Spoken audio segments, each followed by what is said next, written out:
Python 3.15, which will be released in October of this year of 2026, introduces a new data type called a sentinel. And in this video, I'll show you what a sentinel is, why you would want to use it, how you can use it, and some tips and tricks for working with it.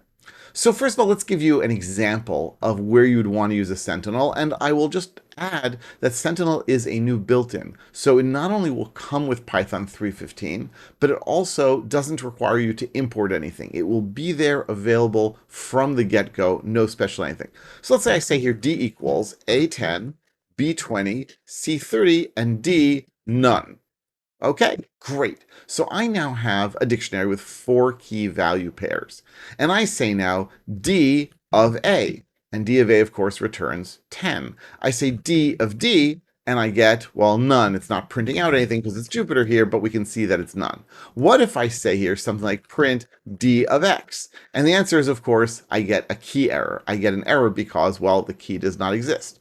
So I decide I'm going to be a little sneakier and more clever. I say d.get of A, and the get method on a dictionary returns the value assuming that the key exists. So d.get of A is just like square brackets. I get back 10. d.get of D gets me back none. And again, if I print it, I will actually see it there. There we go, there's a none. And print D of get of X, well, that's the magic here. Get, the dict.get method, if the key does not exist, will no longer raise an exception. Rather, we'll just get none back. But wait a second. Now we've got a weird situation. I get exactly the same thing back, whether the key exists and the value is none, or the key does not exist because that's what d.get returns. It returns none, indicating the key is not there. And I'd really like some way of distinguishing between the stored none value and, well, and the lack of a value. So one way I could do it is say, well, I'm not going to use dict.get anymore. I'm just going to use regular retrieval, and then I will handle the exception. And there's nothing wrong with that technically, but Sentinels allow us to do something new. So I'm going to say here, missing equals, I'm going to use all caps because I'm going to be creating what we call in Python a constant, even though, let's be honest, it's not really constant. I say missing equals sentinel of, and I'll actually use missing here, not messing, missing. There we go. Now, what did I do? I created a new sentinel object. I gave it the string, and you always need to initialize it with a string. I gave it the string missing, all in caps, although I could use whatever I want. And then I assign that resulting sentinel value to the missing variable or to the missing constant. I say, what is the type of missing? It's a sentinel. So it is a special kind of object. It is not a string.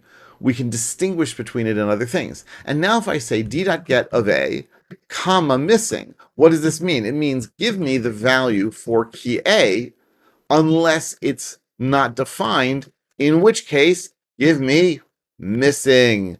And so I get 10 back because A is there. I say d.get of D missing. And what do I get back? Well, let's print this out because I know what I'm going to get. I get back none. So we actually get the stored none value. But now if I say print of d.get of X and missing, now I get missing. And I can tell the difference then between none and missing. Now, couldn't I just have used another value other than none? Yes, but then there's always the danger that I might have stored something there. It could be 0, could be an empty list, it could be a new dictionary, right? Because we can store anything, absolutely anything, as a dictionary value. By using a sentinel, I'm basically saying this is a super special value, and it is only going to be used in this context, and I will know when it is returned. Now, how do I check? If I say here r equals dget of X and missing, right? What am I going to get back there? Well, I have, of course, missing. How am I supposed to compare it? I could say r equals missing, and that will work, but that's not what you're supposed to do. You should use is when comparing with a sentinel. And that's because it is exactly the same value. If I say here r is missing, first of all, that just reads better. But second of all, this is exactly the same object, and this is how we are supposed to check for it. It's a different question than asking equals. The double equals operator asks, are these two values the same? The is operator asks, are these two values exactly the same? Are they the same value in Python's memory? And so this is a stronger comparison, and thus we know it's exactly the same thing.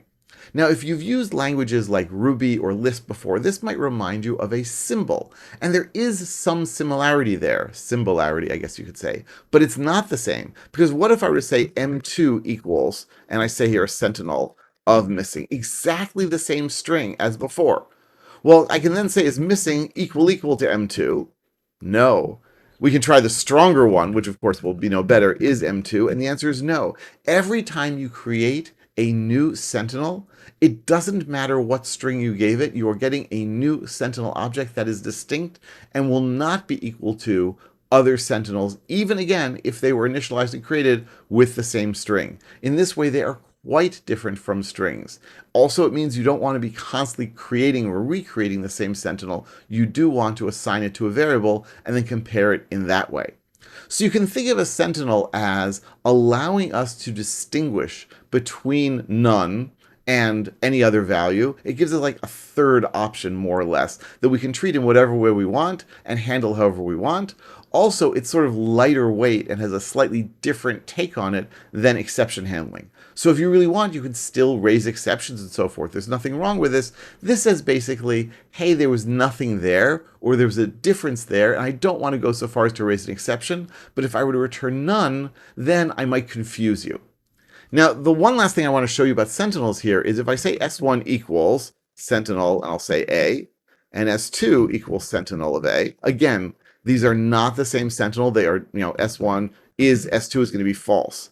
But if I print them out, print S1 and print S2, they look exactly the same because the initializing strings were identical. We can do this a little differently. I can go back here and say S1 equals sentinel of A, comma, and then I say repr equals, then I can give whatever string I want. Let's say here's sentinel of A, A, S1. And then I'll just do the same thing here. I'll just do a little copy and paste action. S2 equals this, S2. And now we can ask, is S1, S2? They're still going to be false. But when we print them out, the reprs are going to be more, well, shall we say, representative, more indicative of what they are. And we can set those to be any strings we want. And that's how our sentinel will present itself.